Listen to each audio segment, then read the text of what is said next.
Emerging concept of management in Nepal 4वटा छ हैन। Workforce diversity, outsourcing, knowledge management, learning, organisation. Workforce diversity भनेको अब हामीले पनि बुझिहाल्छौँ हैन। हाम्रोमा पनि समावेशिताहरू छ नि त हैन। अब जात धर्म लिङ्गको आधारमा चाहिँ अब जागिरहरू दिइरहेछ। त्यो भनेको सिम्पल डाइभर्सिटी भयो भने कम्प्लेक्स डाइभर्सिटी चाहिँ भ्यालु, बिलिभ्स हैन, पर्सनालिटी, वर्क प्रिफरेन्सको आधारमा भयो भने।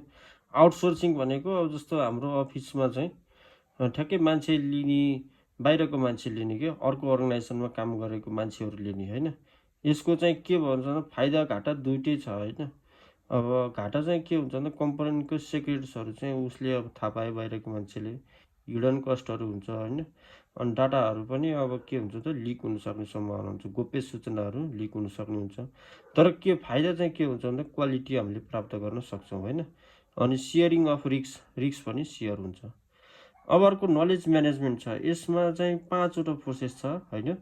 यो नलेज म्यानेजमेन्ट भनेको कस्तो भन्दा हाम्रो अफिसमा चाहिँ त सूचनाहरू त धेरै हुन्छ नि। डाटाहरूबाट हामीले चाहिँ सूचनाहरू, इन्फर्मेसनहरू प्राप्त गर्न सकिन्छ। जस्तो फर इक्जाम्पल कुनै अर्गनाइजेसन दराज भन्नेमा चाहिँ हैन, दराजले चाहिँ के गर्छ त कस्तो कस्तो सामानहरू चाहिँ कस्तो व्यक्तिहरूले किनिरहेछ भन्ने कुराहरू चाहिँ एनालाइसिस गर्ने के हैन।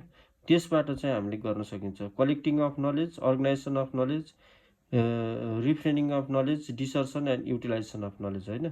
त्यही कुराहरू हो। सबै नलेजहरू प्राप्त गर्ने, अर्गनाइज गर्ने, काटछाट गर्ने हैन।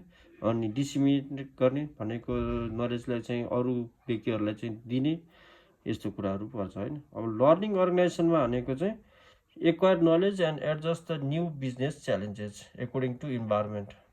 समय परिस्थिति अनुसार चाहिँ आफ्नो म्यानेजमेन्ट चाहिँ चेन्ज गर्ने के हैन। यसले चाहिँ चेन्जलाई पनि के गरे त भन्दाखेरि परिस्थिति अनुसार चाहिँ अर्गनाइजेसनहरूको प्रकृति पनि चेन्ज गराइदिने, म्यानेजमेन्ट चेन्ज गराइदिने हैन। फिचर्स चाहिँ के छ त भन्दाखेरि यसको टिम लर्निङ, मेन्टल मोडेल्सहरू छ।